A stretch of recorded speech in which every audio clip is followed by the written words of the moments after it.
اعوذ باللہ من الشیطان الرجیم بسم اللہ الرحمن الرحیم ام حسبتم ان تترکوا ولما یعلم اللہ الذین جاہدوا منکم ولم يتخذوا من دون اللہ ولا رسولہ ولا المؤمنین ولیجہ واللہ خبیر بما تعملون۔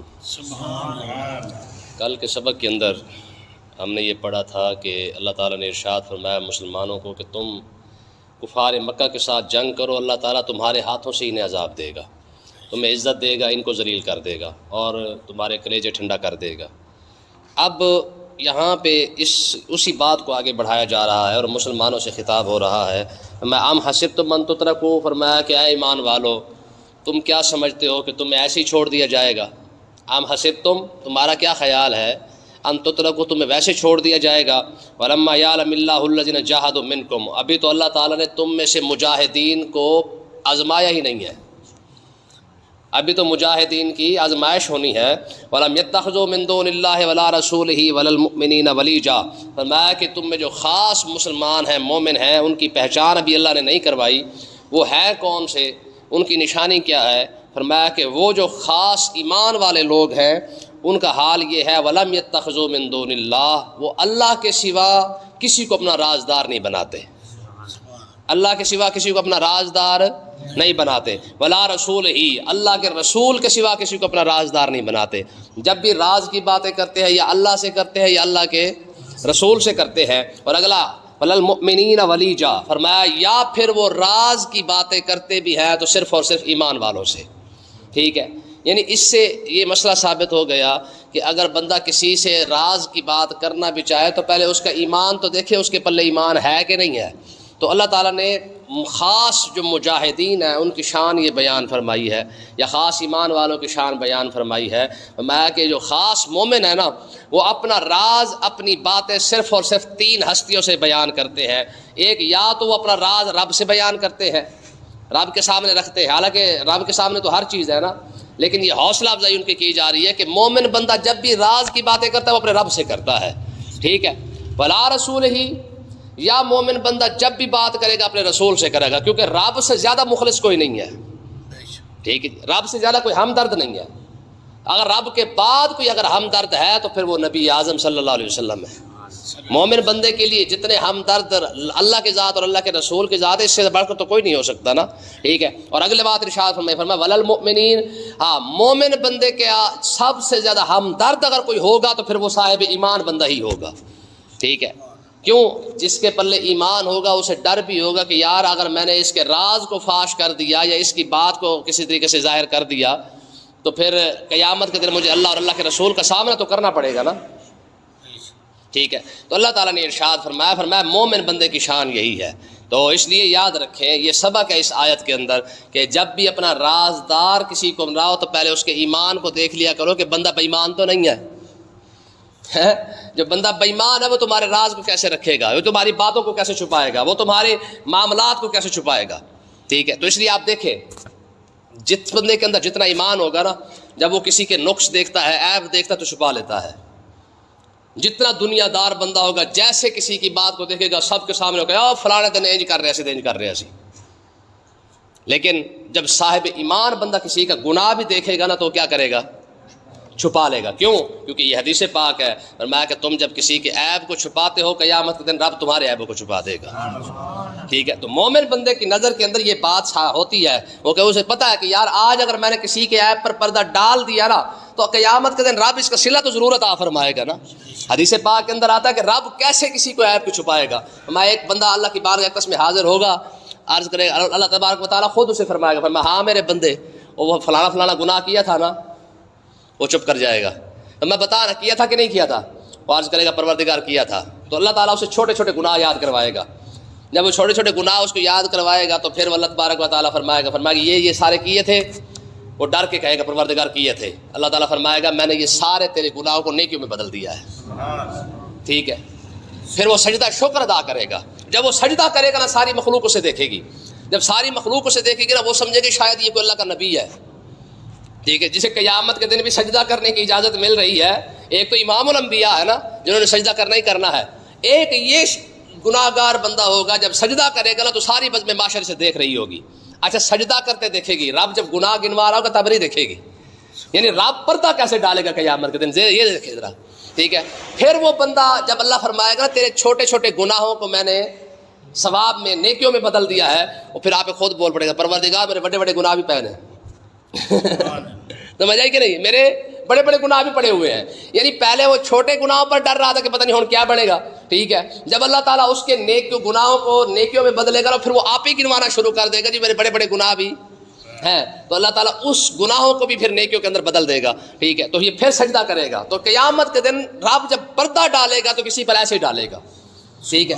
تو اس لیے مومن بندہ ہمیشہ جب کسی کا عیب دیکھتا ہے، نقص دیکھتا ہے، تو کیا کرے گا، طریقہ کار کیا ہے، یا سمجھائے گا بھی صحیح تو علیحدگی میں سمجھائے گا، سب کے سامنے نہیں کرے گا. ہاں یہ ضرور ہے کہ اس کے عیب پر اس وجہ سے پردہ ڈال دیتا ہے کہ یار اگر آج میں ڈالوں گا تو قیامت کے دن اللہ تعالیٰ بھی میرے عیبوں پر پردہ ڈال دے گا. تو اس لیے جب بندہ ایمان سے دور ہوتا ہے نا، وہ پھر موقع دے کے اس کو کہتا او فلانا دن تو فلانا کم کیتا ہے، فلانا دن فلانا کم کیتا. یاد رکھیں اس دنیا کے اندر، میں تو عام یہ مثال دیتا ہوں، بے عیب اگر کوئی ہستی ہے تو وہ صرف اور صرف نبی ہے، اس کے علاوہ تو کوئی نہیں. بے عیب ہستی، ٹھیک ہے جی، گناہ سے معصوم، بالکل معصوم عن الخطا جو اگر ہستی ہے تو صرف اور صرف انبیاء کی ہے. انبیاء کے بعد بھی لوگ صرف محفوظ ہیں، چاہے صحابہ کرام کیوں نہ ہو، اہل بیت ہی کیوں نہ ہو، معصوم وہ بھی نہیں ہے. ہاں محفوظ ضرور ہے، جو معصوم کے بعد کا درجہ ہے. محفوظ کا مطلب کیا ہوتا ہے، معصوم کا مطلب کیا ہے کہ معصوم وہ ہوتا ہے جس کے گناہ کا ارادہ بھی جس کے دماغ کے اندر نہ آئے، گناہ کا خیال بھی نبی کے دل میں نہیں آتا، سوال ہی پیدا نہیں ہوتا. ہاں محفوظ کون ہے، اگر آ بھی جائے، گناہ کا ارادہ بھی آ جائے، خیال بھی آ جائے تو اللہ تبارک و تعالیٰ اسے بچا لیتا ہے، گناہ کرنے نہیں دیتا، یہ محفوظ ہوتا ہے، ٹھیک ہے. معصوم کیا ہے کہ ارادہ بھی نہ ہو، وَلَقَدْ هَمَّتْ بِهِ وَهَمَّ بِهَا لَوْلَا أَن رَأَىٰ بُرْهَانَ رَبِّهِ، فرمایا کہ اس عورت نے ارادہ کر لیا تھا، عورت نے ارادہ کر لیا تھا، وَهَمَّ بِهَا وہ بھی ارادہ کر لیتے اگر لولا ارى برہان رب، اگر رب کی دلیل نہ دیکھ لیتے. یعنی اس کا مطلب یہ ہے کہ یوسف علیہ السلام نے ارادہ بھی نہیں کیا، رب نے ارادے سے بھی پہلے اللہ تعالیٰ نے اپنی دلیل دکھا دی ہے. اور دلیل کیا کون سی تھی، ہمارے بزرگ فرماتے ہیں کہ جب یوسف علیہ السلام کے سامنے جناب زلیخا کھڑی تھی نا، تو جناب زلیخا کا تو ارادہ ہو چکا تھا، لیکن یوسف علیہ السلام کے ارادے سے پہلے حضرت یوسف علیہ السلام کے سامنے یعقوب علیہ السلام کھڑے ہوئے تھے.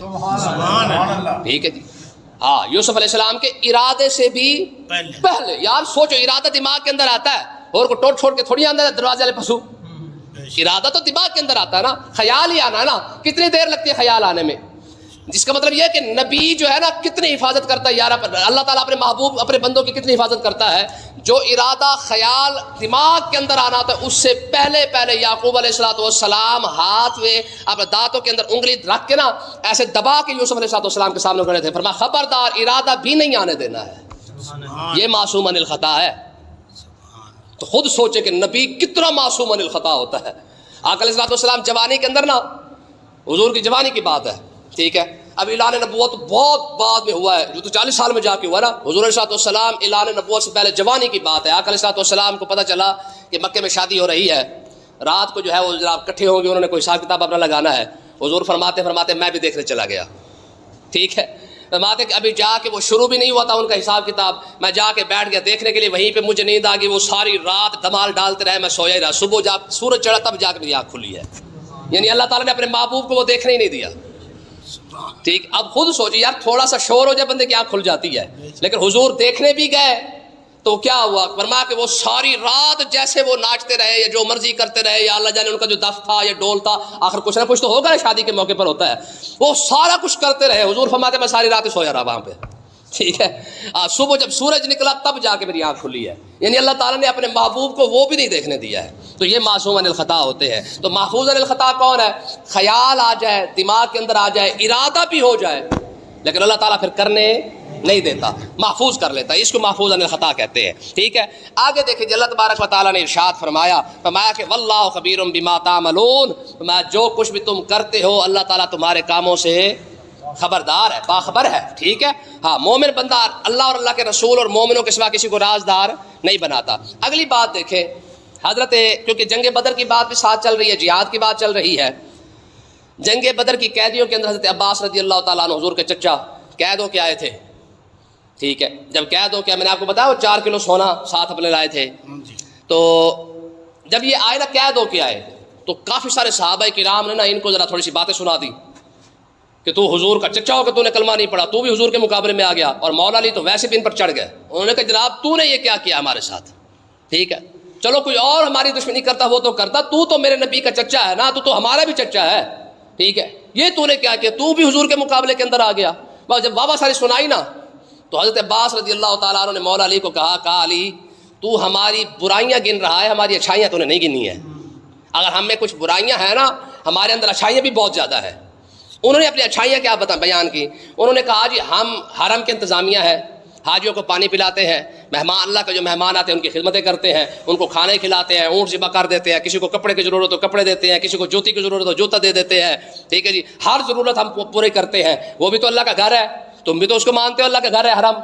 جب ہم حرم کے اندر رہ کر پوری اطلاع جتنے حاجی آتے ہیں سب کی دیکھ بھال کرتے ہیں، یہ ہماری اچھائیاں نہیں ہیں، یہ ہماری نیکیاں نہیں ہیں. تو اللہ تبارک و تعالیٰ نے اس کا جواب عطا فرمایا، فرمایا ما کان للمشرکین، فرمایا کسی مشرک کو یہ حق ہی نہیں پہنچتا ہے ان یامروا مساجد اللہ، کہ اللہ کی مسجدوں کو آباد کرے. تم سمجھتے ہو تم نے اللہ کا حرم آباد کر رکھا ہے صرف حاجیوں کو پانی پلانے کی وجہ سے، یا ان کو جناب روٹی کھلانے کی وجہ سے، یا ان کو کپڑا دینے کی وجہ سے، حاجیوں کی خدمت کر کے. فرمایا تم سمجھتے ہو کہ تم نے حرم کو آباد کر لیا ہے. فرمایا نا نا نا نا ما کان للمشرکین، کسی مشرک کو یہ حق نہیں پہنچتا کس بات کا کہ ان یامروا مساجد اللہ، کہ وہ یہ دعویٰ کرے کہ جی ہم اللہ کی مسجد آباد کرتے ہیں، شاہدین علی انفسہم بالکفر، حالانکہ وہ اپنے کفر کے خود گواہ ہے. اور حرم رب کا ہے، جب تم رب کو نہیں مانتے تمہاری نیکی کس کام کی؟ حرم تو اللہ کا ہے نا، کعبہ تو رب کا ہے، جس کا گھر ہے اسی کو تو تم مان نہیں رہے. جب مان نہیں رہے تو پھر جتنے مرضی حاجیوں کو پانی پلاتے رہو، جتنی مرضی نیکیاں کرتے رہو، ٹھیک ہے. اولئک حبطت اعمالہم، فرمایا تمہارے سارے عمل برباد ہو گئے. وفی النار ہم خالدون، اور کافر ہمیشہ ہمیشہ جہنم کے اندر رہیں گے. کیوں؟ چاہے وہ جتنی مرضی نیکیاں کر لیں، کافر کا کوئی بھی عمل قبول نہیں ہے. اور اگلی بات دیکھیں، انما یامر مساجد اللہ، اللہ کی مسجدیں آباد وہ کرتے ہیں من آمن باللہ والیوم الاخر، جو اللہ پر ایمان لائے اور قیامت کے دن پر ایمان لائے. سبحان اللہ. ٹھیک ہے، کافر جتنا مرضی نیک عمل کرتا رہے ہے جی، بڑے بڑے سینٹر بنا دے، بڑے بڑے ہسپتال بنا دے، بڑے بڑے NGOs بنا دے، بڑا بڑا سارا کچھ کر دے، ٹھیک ہے، لیکن اس کے کوئی بھی عمل قبول نہیں ہے. کیوں؟ فرمایا اس وجہ سے کہ عمل قبول ہوتے ہیں ایمان کے بعد، جب ایمان ہی نہیں ہے تو پھر عمل کیسے قبول ہو جائے گا یار؟ دیکھیں نا، خدا کی قسم یہی ہماری خوش قسمتی ہے. کلمہ پڑھنے کے بعد، اسلام لانے کے بعد آقا علیہ السلام نے ارشاد فرمایا کہ میرا امتی اگر کھجور کا آدھی کھجور بھی اٹھا کے صدقہ کر دے گا نا، قیامت کا دن آئے گا اللہ تعالیٰ اسے پہاڑ بنا کر مومن کو عطا فرما دے گا. ٹھیک ہے، فرمایا میاں تیرے یہ کھجوریں ایسی واپس کر رہے ہیں پہاڑ بنا کے.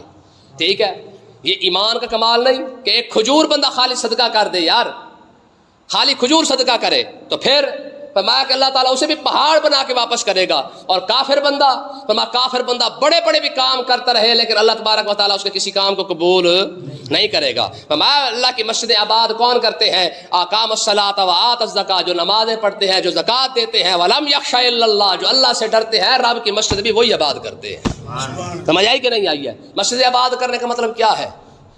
اس سے مراد علماء فرماتے ہیں، فرمایا مسجد کو بنانا بھی مسجد کو آباد کرنا ہے. ٹھیک ہے، کچھ کہتے ہیں جی مسجد کے اندر آ کے بیٹھنا ہی مسجد کو آباد کرنا ہے. ٹھیک ہے، تو اس لیے دونوں چیزیں اس کے اندر شامل ہیں. تو یاد رکھیں مسجد کی فضیلت کے آقا علیہ السلام نے ارشاد فرمایا جو شخص جب مسجد کو بناتا ہے نا، اللہ تبارک و تعالیٰ جنت کے اندر اسے ویسا گھر عطا فرما دیتا ہے. ٹھیک ہے، جیسی چیزیں بناتا ہے ویسے ہی اسے 7 چیزوں کے بارے میں آقا علیہ السلام نے ایک اور حدیث پاک کے اندر فرمایا 7 چیزیں ایسی ہیں جن کا ثواب انسان کو مرنے کے بعد بھی ملتا رہتا ہے، ان میں ایک چیز مسجد ہے. اب دیکھیں نا، میں نے آپ کو پہلے اکثر بتاتا رہتا ہوں کہ یار ہماری قوم کو یقین کرے صرف کھانے پینے پر لگا کے رکھا گیا ہے. یاد رکھیں، اصول یاد رکھیں ہمیشہ، جب تک آپ کی چیز چلتی رہے گی ثواب ملتا رہے. یہ گل ہے کہ نہیں؟ نلکا لگا دیا، جب تک نلکے سے پانی نکل رہا ہے ثواب مل رہا ہے. نلکا خشک ہو گیا ثواب بھی. تو جی دیگ پکائی 7,000 روپے دی، وہ تو 2 گھنٹے ہی مک گئی ہے جی. بھائی دیگ لگائی، دیگ لگانے کے بعد 60 بندے آگے کھا گئے، 20 بندے آگے کھا گئے، 30 کھا گئے. آدھے گھنٹے کے اندر جب تک تمہارے چاول چلتے رہے، لوگ کھاتے رہے، ثواب ملتا رہا. چاول ختم، ثواب ختم. مسجد کی شان کیا ہے؟ فرمایا کہ اگر ایک اینٹ بھی مسجد کے اندر لگا دی ہے نا، فرمایا قیامت کے دن جب ہر شے برباد ہو جائے گی تب اللہ تبارک و تعالیٰ پھر بھی مسجدوں کو برباد نہیں ہونے دے گا. قیامت سے پہلے مسجدوں کو اٹھا کر اللہ تعالیٰ جنت کے اندر رکھ دے گا. تو اس کا مطلب کیا نکلا کہ جہاں بھی مسجدیں موجود ہیں، اب دیکھیں نا، یہ جس نے پلر بنوایا ہے، جس نے اینٹ لگائی ہے، جس نے چھت بنائی ہے، جس نے دیوار بنائی ہے، جس نے اس کے اندر حصہ ڈالا، چاہے ایک اینٹ لگائی ہے، ٹھیک ہے، اب ہوا ہے کیا؟ اب جب تک اس دیوار کے اندر اینٹ کھڑی ہوئی ہے ثواب مل رہا ہے، ٹھیک ہے، جب تک یہ صف موجود ہے، صف جب تک پھٹے گی نہیں ثواب ملتا رہے گا. تو اب ہم خود اندازہ کریں کہ بجائے کھانے پینے کے پیسے لگانے کے ہم اس چیز پر صدقہ زکوٰۃ خیرات لگائیں جو چیز زیادہ دیر چلتی ہو، ٹھیک ہے، جتنی دیر چلتی رہے گی ثواب ملتا رہے گا. ہمارے یہاں یہ بھی رواج ہے، قرآن پاک والا بیچنے والا آتا ہے، اسے لے کر رکھ دیں گے.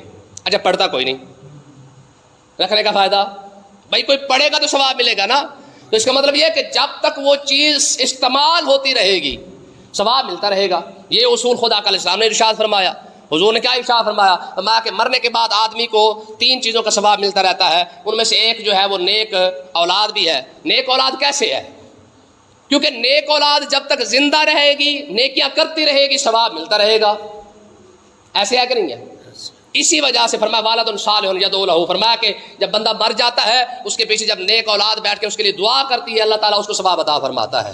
ٹھیک ہے، جنہیں پیو دی قبر تے جانا ہی نہیں، ٹھیک ہے، جنہیں ہاتھ چکنا ہی نہیں، ٹھیک ہے، انہیں کی کرنا ہے؟ تو اللہ تبارک و تعالیٰ نے ارشاد فرمایا مسجدوں کو آباد صرف وہی کرتا ہے جو صاحب ایمان بندہ ہو، جو صاحب ایمان بندہ ہو. ہاں، قیامت پہ دن پر ایمان رکھے، اللہ پر ایمان رکھے، نماز پڑھے، زکوٰۃ بھی دے، ٹھیک ہے، وَلَمْ يَخْشَ إِلَّا اللَّهِ، اللہ سے بھی ڈرتا ہو. فرمایا یہ وہ لوگ ہیں فَعَسَىٰ أُولَٰئِكَ أَن يَكُونُوا مِنَ الْمُهْتَدِينَ، فرمایا یہ وہ لوگ ہیں جنہیں اللہ تعالیٰ نے ہدایت عطا فرما رکھی ہے.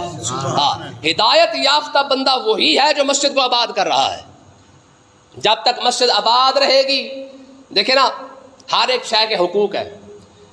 انسان کو تو ویسے اپنے حقوق ویسے ذرا یاد ہے، ہمیں معاشرے کے حقوق یاد ہے، رشتہ داری کے حقوق یاد ہے، ہمسائے کے حقوق یاد ہے، اولاد کے، ماں باپ کے سارے حقوق یاد ہیں. مسجد کے حقوق، مسجد کے تو حقوق ہے نا، ٹھیک ہے. علامہ اقبال نے کہا تھا نا، مسجد مرثیہ خواہ ہے کہ نمازی نہ رہے، یعنی وہ صاحب اوصاف حجازی نہ رہے. مطلب کیا ہے؟ کہتے ہیں کہ آج تو مسجدیں بھی رو رہی ہیں کہ پروردگار وہ حجاز والے لوگ کدھر گئے جو ساری ساری رات بیٹھ کر اللہ اللہ کر کے جو ہے مجھے آباد کیا کرتے تھے. اب تو وہ مسجدیں بھی روتی ہیں کہ میرے محلے والے کہاں گئے. ٹھیک ہے جی، سارا محلہ ہوتا ہے، یقین کرے مسجد آباد کرنے والا کوئی نہیں ہوتا ہے. کیا محلے والوں سے پوچھا نہیں جائے گا؟ جس طرح انسان کے حقوق ہیں اسی طرح رب کے گھر کے بھی حقوق ہے. ٹھیک ہے، اس کو بنایا ہے تو پھر اس کو آباد کرنا یہ پورے محلے پر فرض بھی ہے، اس کا حق بھی ہے. بات سمجھے کہ نہیں آئی؟ اللہ پاک سمجھنے کی توفیق عطا فرمائے.